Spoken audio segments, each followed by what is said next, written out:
A história dos jogos da série Souls sempre giraram em torno dos chefes, mas esta declaração nunca foi tão verdadeira quanto em Dark Souls 3.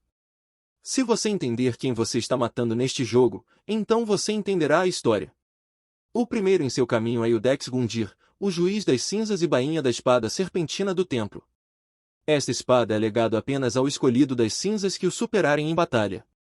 Mas antes de ele ser o juiz das cinzas, Gundyr andou por este lugar semelhante a como nós andamos, em seu caminho para encontrar sua guardiã do fogo e reacender o fogo. Incumbido com o dever e concedido com uma alabarda de ferro fundido, que jamais sucumbiria, Gundyr chegou tarde.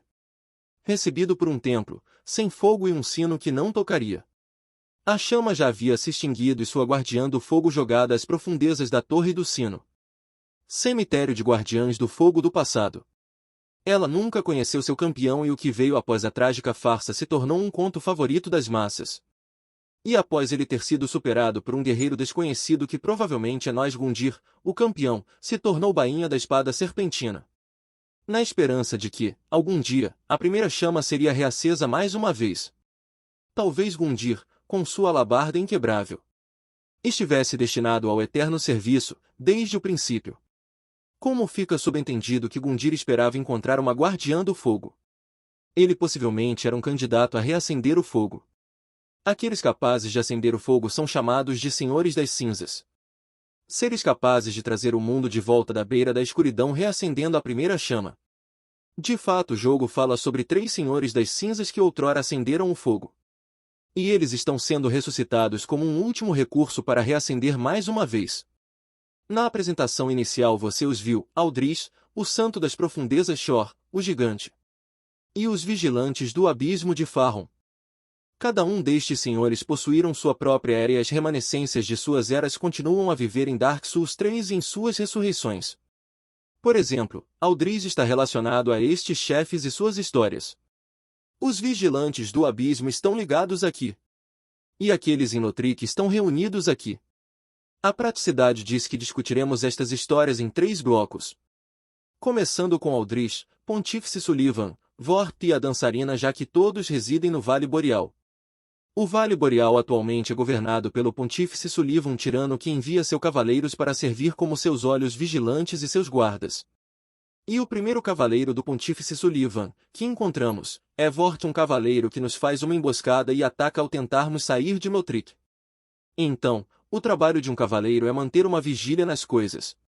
Os cavaleiros de Sullivan são também descritos como seus olhos atentos e lâminas punitivas. Para cada cavaleiro é provido de um anel, pelo Pontífice, que os transforma em bestas incontroláveis e os atrai para batalhas mortais.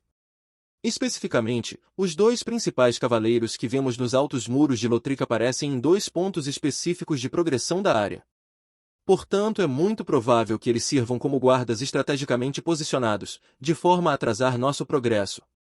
E para que Sullivan possa manter sua vigília sobre o mundo. Quando você passa por Eritil, tenho certeza de que notou os fantasmas que parecem andando pela cidade.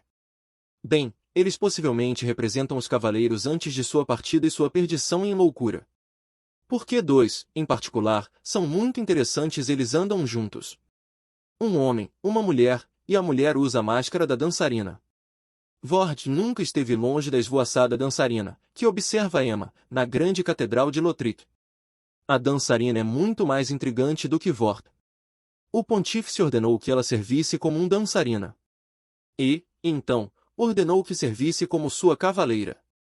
Ele lhe outorgou 2 espadas encantadas, uma sombria, uma de luz, espelhando suas próprias. Eventualmente, os olhos negros do pontífice a transformaram em uma criatura bestial, suas manoplas se fundindo à sua própria couro. O mais impressionante quanto à dançarina, no entanto, é quem ela era antes de se tornar um animal de estimação de Sullivan. É uma teoria popular de que ela era uma das 3 filhas de Gwynevere, que aparecem no jogo. Aqui estão as evidências. Seu véu aurora é dito como artigo dos deuses antigos, que é permitido apenas para aqueles que são descendentes direto da antiga família real. A alma da dançarina pode também ser transposta para lhe dar o encanto luz solar reconfortante. Um milagre de Gwynevere, da antiga realeza. Gwynevere costumava residir em Anor Londo, casa dos deuses. E sua linhagem continuou em Lothric. Então, Guinevere era também cultuada como uma deusa da fertilidade e da recompensa.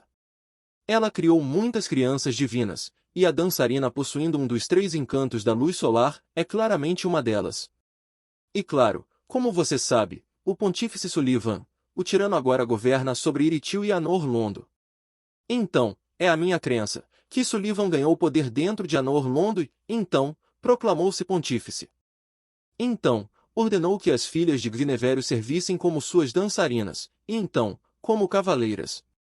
A família real foi usurpada, e devorada, e dividida, por Sullivan que, de acordo com Yorcha, injustamente proclamou-se pontífice. Mesmo após a morte da família, os Cavaleiros de Prata cuidaram de sua mansão e das ruínas da catedral. A história por trás da ascendência ao poder do pontífice Sullivan é contada de forma branda, com poucas pistas superficiais. Mas de uma forma geral, acredito que pontífice Sullivan ascendeu ao poder de Anor Londo por dentro.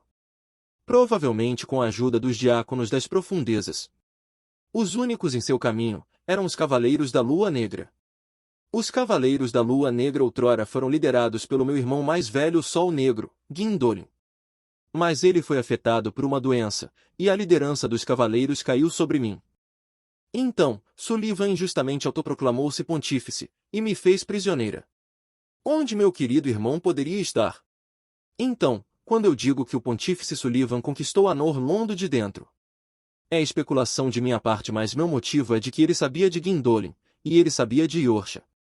E ele injustamente autoproclamou-se pontífice, o que tudo indica que ela já fazia parte do sistema. Um pontífice é, essencialmente, um alto sacerdote e os milagres, o armamento, os anéis da Lua Negra, todos contam com fé. Adicionalmente, um pouco mais de evidências que o pontífice já fazia parte do sistema da Lua Negra. A espada, em sua mão esquerda, é uma espada cerimonial, representando o julgamento da Lua. No entanto, sua magia é muito mais semelhante à feitiçaria do que qualquer poder da Lua existente. Sua tonalidade azul escuro, mais profundo que a mais negra Lua, reflete a real natureza do feiticeiro Sullivan. Yorcha proclama Sullivan um tirano, que significa alguém que se elege governante, sem os direitos legais. Isto, junto com sua espada grande do julgamento, as referências da Lua, incrementam a ideia de que ele ascendeu vindo de dentro. O representante de um movimento, que estava abandonando sua fé em favor ao verdadeiro chamado de Sullivan, feitiçarias sombrias. E os mesmos tipos de mudanças estavam acontecendo com os diáconos das profundezas, que encontramos em diversos lugares de Anor Londo. Originalmente, no entanto, eles eram um grupo ineficiente e desorganizado, dedicados a selar os possíveis horrores das profundezas. Proteção das Profundezas nos conta que, as profundezas, foram originalmente um local pacífico e sagrado. Seus diáconos, vestindo robes vermelho escuro, denotando sua bênção de fogo. Com o tempo, contudo, a profundeza se tornou o descanso final para muitas aberrações. E, de fato, resíduos humanos eram algumas destas coisas, como os resíduos de humanidade são ditos, afundarem até o mais profundo abismo imaginável, formando a base do mundo. Aqueles que perduram por muito tempo na beira das profundezas, vão geralmente escorregar. E perambulando por dentro das profundezas há insetos que rasgam a pele e se alojam na carne. Eventualmente, aqueles dedicados a selar os horrores das profundezas sucumbem ao seu poder. Um exemplo disto é o seu tomo do conhecimento, que originalmente era utilizado para ensinar a proteção divina, mas teve contos sombrios adicionados em suas páginas, tornando-o extremamente profano. E, juntamente com esta queda, presumivelmente havia Aldrich, o santo das profundezas. Um clérigo direito e respeitável, só que ele desenvolveu o hábito de devorar homens. Ele comeu tantos que inchou como um porco afogado. E se desfez em gosma. Então, o prenderam na Catedral das Profundezas. E o tornaram um Senhor das Cinzas. Não por virtude, mas por poder. Aldrich era este simples santo que se tornou um ser imensamente poderoso. Eventualmente escolhido, talvez voluntariamente, ou talvez não, para se tornar um Senhor das Cinzas e reacender o fogo. O diácono Skirt nos conta que os diáconos cuidavam da chama, e eu estou particularmente inclinado a acreditar que eles estavam cuidando da chama de Aldrich, quando ele era um Senhor das Cinzas. E, seja isto verdade, ou não, nós sabemos que os diáconos eventualmente sucumbiram aos horrores das profundezas. Nem os cuidados da chama, nem a fé, poderiam salvá-los. Você deve ter notado que muitos diáconos lançam feitiçarias de almas negras, que foram concedidos a eles pelo arquidiácono MacDonald. E herdados de Aldrich, que foi um dos principais responsáveis pelo corrompimento dos diáconos. Arquidiácono MacDonald deleitava-se nas almas estagnadas da catedral. Para ele, elas representavam a gloriosa base deste mundo. Sob a orientação do arquidiácono MacDonald, estes diáconos tornaram-se tanto desorganizados quanto feiticeiros. O pecado do arquidiácono, como é chamado, foi canalizar a fé para a feitiçaria. O que ocasionou na transformação de seu cajado, um símbolo de autoridade religiosa, em um catalisador para feitiçarias negra. Os diáconos, eles ainda tinham fé, mas não era mais ao fogo. Era em Aldrich, o santo das profundezas, seu mestre. Em sua ressurreição, Aldrich, assim como muitos outros senhores das cinzas, meditou sobre o desvanecimento do fogo. Para ele, inspirou visões. Ele viu, além da Era do Fogo, para a Era das Águas Profundas. A vinda da Era dos Mares Profundos. Preenchido com um novo propósito, ele sabia o que tinha de ser feito. Ele mesmo iria devorar os deuses.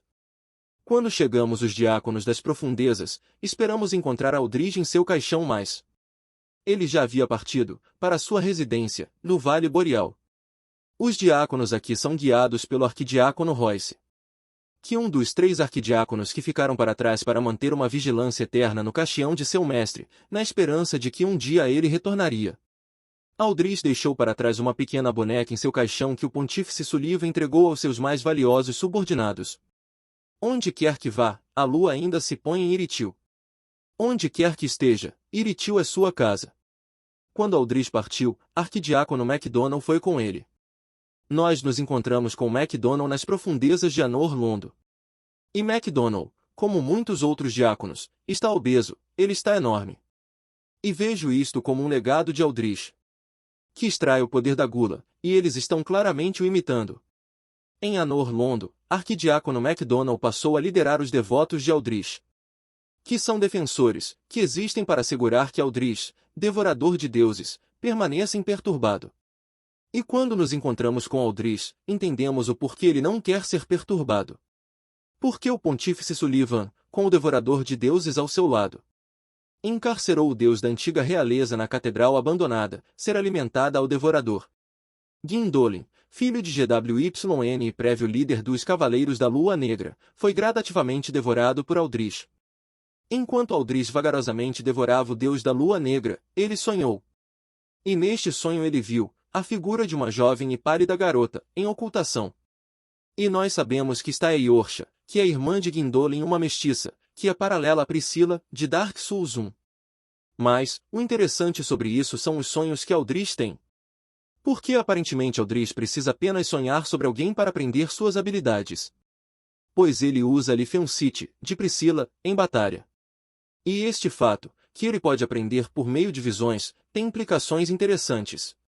Porque Aldrich está claramente empunhando uma gravelor de Gretsvord na ponta de sua lança, que dá crédito à teoria de que Aldrich devorou Nito, em alguma capacidade. E ele é chamado de devorador de deuses. Plural, afinal de contas. Então outra pergunta, teria Aldrich também devorado Nito? Bem, ele tem a fina capa com caveiras estilo Nito, mas acredito que estas caveiras sejam apenas remanescentes dos demais humanos que ele devorou. Você deve lembrar que não há evidências concretas que provem que ele devorou Nito. E eu pessoalmente acho que ele simplesmente sonhou com Gravelor de Spell. De uma maneira similar a como ele sonhou com a Lifeoncif, de Eorcha. Mas o que você acha? Molde a história aqui. Então, me deixe saber. Então, esta é toda explicação para os principais lacaios do pontífice para a maioria das partes. E as grandes perguntas não respondidas aqui, para incluir em outros vídeos. Qual é exatamente a relação entre Sullivan e os diáconos? Em qual ordem estas histórias de corrupções e traições aconteceram? Porque a linha do tempo é uma das coisas mais difíceis de se acertar na série Souls. Mas a maior curiosidade, em minha opinião, e uma que realmente me intriga, seriam as visões que Aldrich teve da Era dos Mares Profundos. De um ser, lembre-se, que tem visões tão precisas que pode aprender encantos destas visões.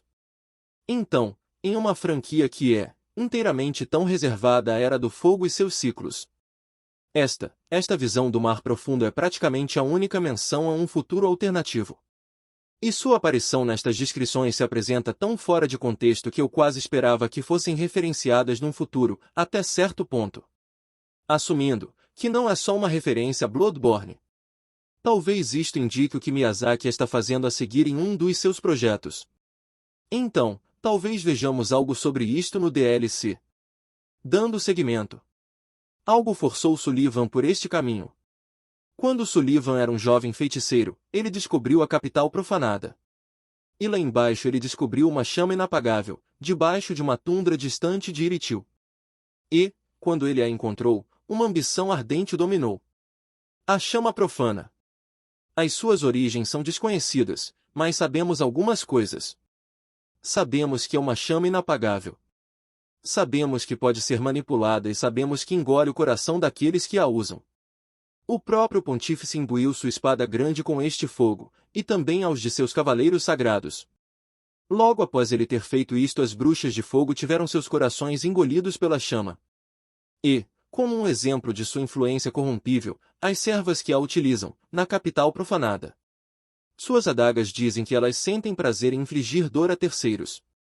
E, claro, o próprio pontífice não é exatamente uma pessoa com boas morais.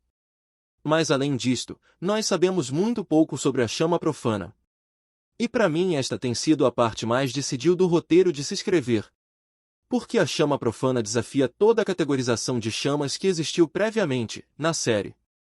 Então eu irei trabalhar nas minhas teorias sobre ela, e enquanto estiver fazendo isto, eu vou listar estas teorias na descrição, porque eu posso falar sobre isso por muito tempo, sem chegar a lugar nenhum. Mas, a última coisa, e talvez a mais importante, que sabemos sobre a chama profana, é que Yon, o gigante, tornou-se um senhor das cinzas, para apagá-la. Mas, claramente, Yon não obteve sucesso. Porque a chama profana infiltrou-se por quase toda Iritil. E pôs muitos eventos em andamento. Isto só adiciona ainda mais tragédia à lenda de Yon. Joen é descendente que um antigo conquistador e lhe foi solicitado, pelo próprio povo outrora subjugado, para lhe dar a luz. Servindo tanto como uma lâmina pesada quanto um escudo encouraçado, Yol lutou sem hesitação como a vanguarda de uma só pessoa, mas, um dia, ele perdeu aquele quem ele desejava proteger. Em resposta, ele descartou seu grande escudo e em vez disso ele adicionou um encaixe canhoto em seu machete, para poder empunhá-la com ambas as mãos, já que ele não possuía mais nada a que proteger. Enquanto isto, seus subordinados humanos começaram a desrespeitá-lo um pouco. Eram insinceros quando o chamavam de Lorde, e duvidavam dele. Ele é chamado de Yon Solitário, em suas cinzas, e talvez seja por causa de ter perdido quem desejava proteger. Ou porque não possuía o amor de seu povo. Em algum momento, a chama profana tornou-se um verdadeiro problema na capital. Pois, de acordo com suas cinzas, Yon decidiu sacrificar-se e tornar-se um senhor das chamas. Para apagar a chama profana. Eu não sei por que Yon decidiu que, eu vou apagar fogo com fogo. Porque, quando ele fez isso, choveu fogo do céu, e incinerou nada além de carne humana. Esta é uma visão interessante de quem o acender do fogo consome. Consome humanos, e apenas humanos. E você vê seus corpos desfigurados e derretidos por toda a câmara de Yon. Antes de acender o fogo, entretanto, Yon deixou duas Sormrulers, que era uma espada grande lendária, também conhecida como matadora de gigante.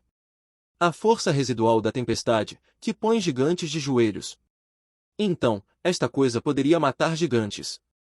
Uma ele deu aos humanos que duvidaram dele, expondo suas palavras covardes, dando-lhes uma arma capaz de matá-lo, e a outra Stormruler ele deu a um amigo querido, em retorno a uma promessa.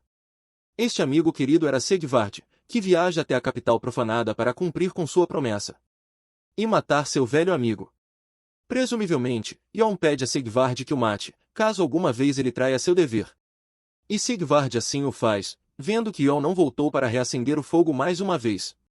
A capital profanada também possuía seus feiticeiros que tomavam o legado do estudioso famoso Biga Logan, indo tão longe quanto emular o cajado que ele usava. Mas do outro lado do mundo, conheço 2 outros sábios de cristal que o emularam com maior precisão. Estes sábios de cristal serviram como guias espirituais para os estudiosos da grande biblioteca de Lothric. E um deles foi se aliar com a Legião de Mortos-Vivos. A Legião de Mortos-Vivos de Farron era uma caravana de mortos-vivos, dedicados à erradicação do abismo onde quer que fosse encontrado.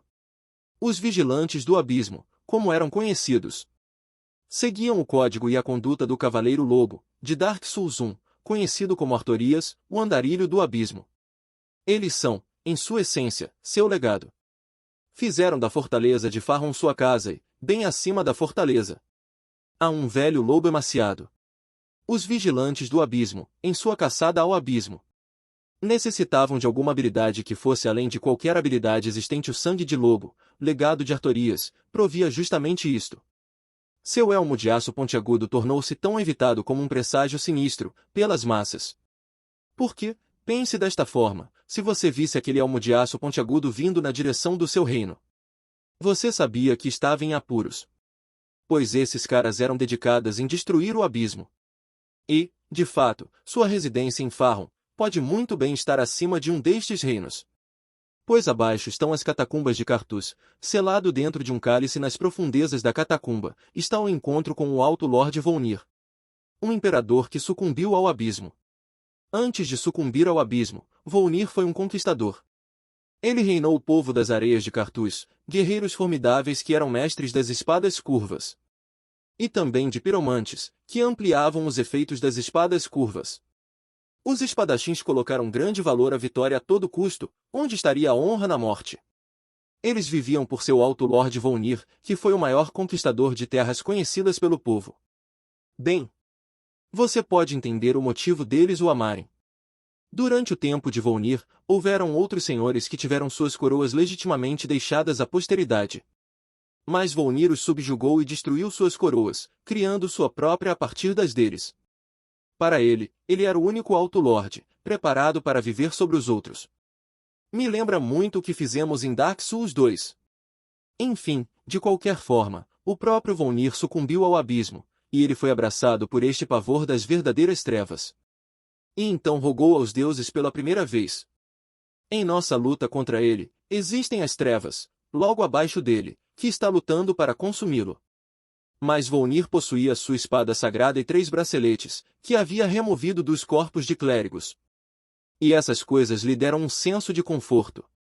Claro, nós destruímos os braceletes, e o abismo finalmente o consome. Enquanto ele estava no abismo, no entanto, Volnir não estava inativo. A Serpente Negra é uma piromancia que foi descoberta no abismo, por Volnir, que veio a inspirar as habilidades negras de seus Vigilantes dos Túmulos. O tomo de piromancia dos Vigilantes dos Túmulos foi desenvolvido por seus Vigilantes dos Túmulos, que descobriram suas piromancias. E voltando por um segundo Volnir e o abismo. Suas proximidades aos Vigilantes do Abismo provavelmente não é uma coincidência. De fato, faz muito sentido para Carthus ser um dos reinos que os Vigilantes destruíram. Então vamos voltar aos Vigilantes do Abismo por um segundo e ver se esta teoria possui algum peso. Eventualmente os Vigilantes do Abismo tornaram-se senhores das cinzas. Seu sangue de lobo, racionado entre si, os serviram durante seu tempo como senhores. Essencialmente, possuíam os requerimentos.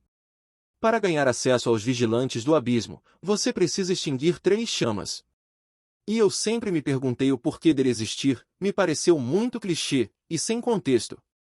Mas, eu passei mais uma vez recentemente e olhei com mais atenção as gravuras atrás de cada chama.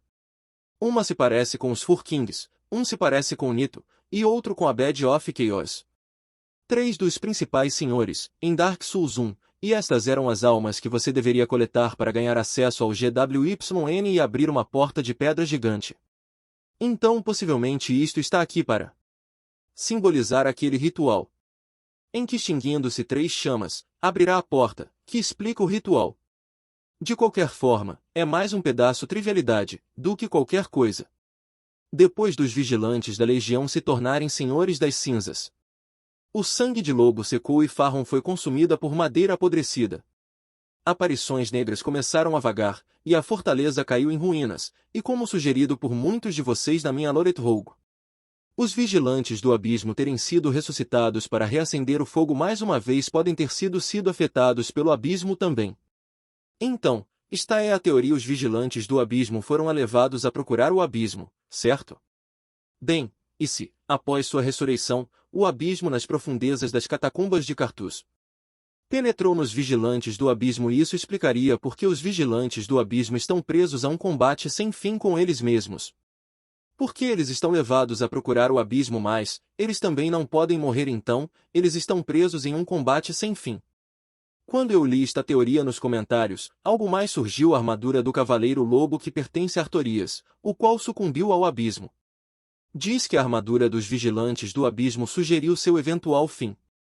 Então, o jogo desenhando um paralelo aqui entre Artorias e os vigilantes do abismo. E está dizendo que a armadura dos vigilantes do abismo mostra que eles sucumbiram para o abismo. E aqui está a coisa realmente interessante: quando você presta atenção na armadura deles, você percebe que tem gavinhas negras subindo. Então, a armadura está mostrando que eles sucumbiram para o abismo. Provavelmente esta teoria não é concreta e ninguém deveria considerá-la como tal. Mas eu acho que a melhor explicação para o embate deles é a minha explicação favorita, de qualquer maneira. E essa eu devo a vocês. Então, obrigado. Avante, para Lothric. Os cavaleiros de Lothric eram caçadores de dragões, explicando suas afinidades com trovão. E porque eles adoram o sol, eles foram vistos domesticando dragões, e com seus dragões eles queriam esmagar qualquer coisa que ameaçasse suas fronteiras. Os cavaleiros serviram como um dos 3 pilares de Lothric desde os tempos antigos e divide lugar junto com os Vivern como um símbolo de Lothric. Entretanto, contos sobre matadores de dragões agora são uma coisa rara, e eles são contados apenas em fragmentos e sussurros em regiões distantes. A armadura matadora de dragões perdeu o seu mestre há muito tempo atrás, mas ainda lembra as caças desportivas que compartilharam juntos. Quando lutamos contra ela, a armadura mantém o estilo de luta de seu mestre, mas agora tem um novo mestre: a borboleta Pilgrim. Agora, a alma da armadura matadora de dragões é a única menção destas criaturas borboletas. Então, especulações são o limite quando você fala sobre elas. Quando você as olha de perto, mais perto do que o jogo pretende que você chegue. Você que tem carne e ossos, e eles quase se dobram para trás com uma costela para fora. Agora, os seus nomes é uma das maiores pistas que temos, e a palavra Pilgrim me faz pensar nos Pilgrims de Mondor, os quais morreram no seu caminho para o pico de Lothric. Como esses Pilgrims, essas borboletas Pilgrims também voam para cima para o pico de Lothric. E nos dois casos, os Pilgrims e as borboletas Pilgrims, não temos verdadeira ideia de porquê qualquer um deles estão subindo. Então, talvez aprenderemos mais se tivermos um DLC sobre Londore. Eu acho que isso é muito provável. Eu vou listar 2 outras teorias na descrição sobre as borboletas Pilgrims. A questão fundamental é: nós não sabemos o que elas são. Seguinte, são os arquivos, e além dos arquivos é o príncipe Lothric e o seu irmão Lorien. Curiosamente, eles são os únicos senhores das cinzas que não são destacados na abertura inicial. Dos senhores das cinzas sendo ressuscitados, eu acredito que é porque eles nunca reacenderam o fogo. E eu acho que a rejeição deles de reacender o fogo pode ser o que colocou todas as ressurreições desesperadas em movimento. Isso é só uma teoria, mas eu acho que é sustentada pela maioria dessas descrições e esse diálogo. Príncipe Lothric está em suas mãos. Por favor, salve sua alma. Diga a ele o que ele deve ser. Um senhor. Então, tem o príncipe Lothric e Lorien. Seu irmão Lorien é o mais velho e antes de ser aleijado. Ele era um cavaleiro que sozinho matou um príncipe demônio. A vitória colocou chamas sobre sua espada pela eternidade. As cinzas de um lorde diz que a linhagem de Lothric era obcecada em criar um herdeiro digno. Eles precisavam de alguém para reacender a chama, e por algum motivo o príncipe Lorien não bastava. Então eles colocaram sua fé em seu próximo filho. Príncipe Lothric, como seu trono diz, última esperança da sua linhagem. Príncipe Lothric, destinado a ser um senhor das cinzas, nascido em panos usados em orações antigas, e é tudo que ele sempre usou. Ele foi estimado pela família real mesmo nascido com uma enfermidade, uma criança frágil e enrugada. Ele era a última esperança e destinado a ser um campeão, mas algumas coisas continuaram sendo sonhos distantes para sempre. Reacender o fogo se mostrou impossível, então a família real recorreu a meios indescritíveis. Descrições não dizem ou implicam o que eram esses meios indescritíveis. Então, isso cabe a nós adivinhar. Mas depois de ter mencionado esses meios indescritíveis, a descrição das cinzas diz que o caminho para reacender o fogo é amaldiçoado de fato. Então o príncipe Lothric estava amaldiçoado. Com o quê? Nós não sabemos. Mas Lórien abraçou a maldição do irmão, o deixando mudo e aleijado. É dito que Lórien, aquele que abraçou a maldição, o fez de bom grado e abraçou o seu destino. Quando matamos Lórien na luta contra o chefe, Lothric o ressuscita dizendo: para isso é a nossa maldição.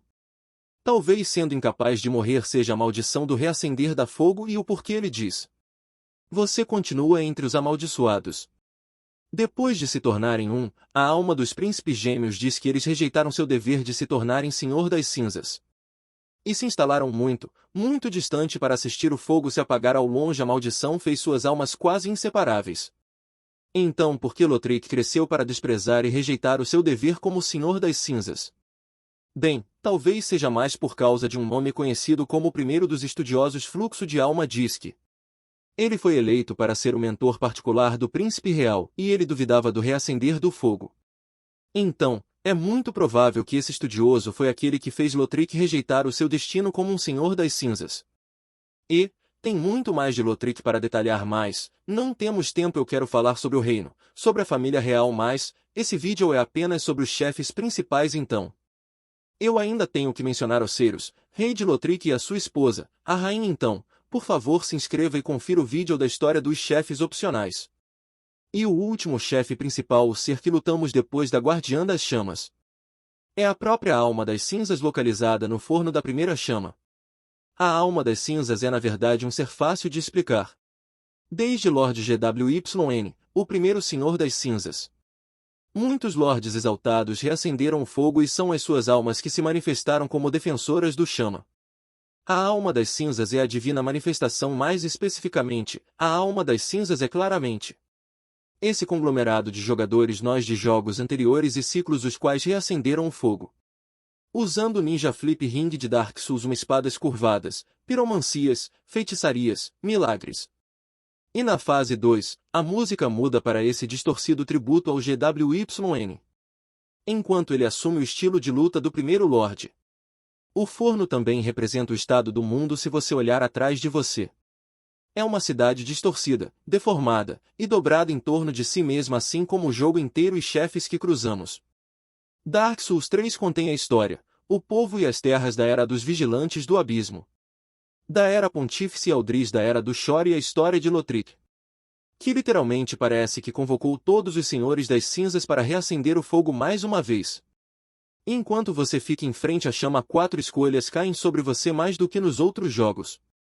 Mas, isso é vídeo e história para outra hora. Para esse vídeo já está muito, muito extenso. E julgando pela minha análise de vídeos como esse, apenas metade das pessoas que começaram a assistir esse vídeo ainda vão estar assistindo agora. Então, para vocês, muito obrigado por ficarem. Esse vídeo demorou muito tempo para fazer e um salve maior tem que ir para uma pessoa que tem um canal no YouTube chamado AgCactus. Ele me disse como usar todos esses truques com a câmera e esse vídeo não seria nem metade bom se não fosse pelo seu guia. Ele tem esse vídeo chamado A Beleza de Lothric, que realmente mostra o quão bonito esse jogo é. Quando você olha por ângulos que os desenvolvedores não esperam que nós olhemos. Então, me faça um favor e dá uma conferida e se inscreva no canal dele. É doido, eu falando há provavelmente meia hora agora. E eu não cheguei nem perto de cobrir o que eu queria ter coberto. Então, para isso nós temos a série de Loret Rogues, que é dedicada a ir realmente a fundo. Enquanto passamos por todas as áreas no jogo e trazer os personagens e Homem prevenido vale por 2. E ultimamente eu não confio nem na minha própria sombra.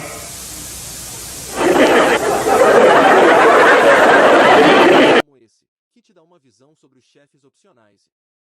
Se você é um Patreon ou um espectador, obrigado por assistir e falo com vocês na próxima vez.